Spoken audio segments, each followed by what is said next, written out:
But every time we took a break, I just practiced. I basically, went back to my breath and watched what was happening, and watched how all these things were playing out, and watched how my mind was working, and watched how the judgments were arising. And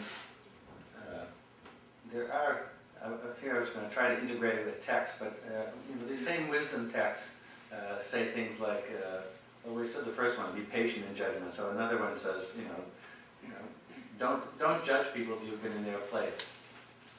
And it's important to take a text like that, and then in the middle of this class, even though part of my mind was complaining about this teacher, then I'd have a break and I'd sit down, I'd rest quietly, I'd feel the nerves in my body, and that's when you have to really think, I don't need to judge her. I'm judging her because it's an aversive thought, and it's easier to blame than just to feel, no, I'm just suffering.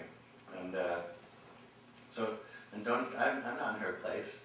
And a little bit, by the end of the class, I probably realized too, in some ways she was trying to discourage the people who weren't the best motorcycle riders from doing it, because she just wanted to see them get killed out there and get hurt.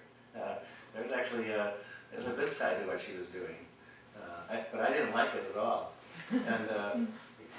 But I watched this whole process, and it gave me a lot of sympathy for the stuff that was going on with my son, because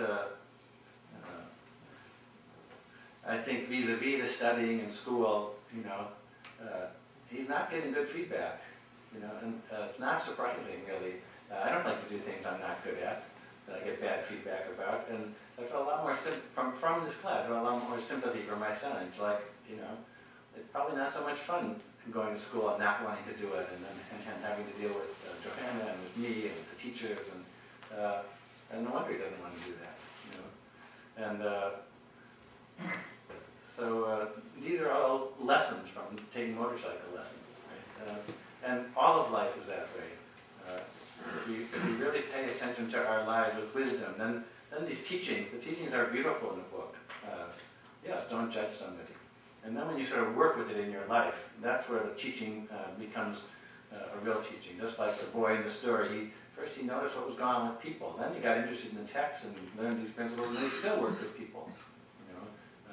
And that's what I think we're trying to do, and we're trying to do it in the broadest arenas of our lives. There's nothing we can't.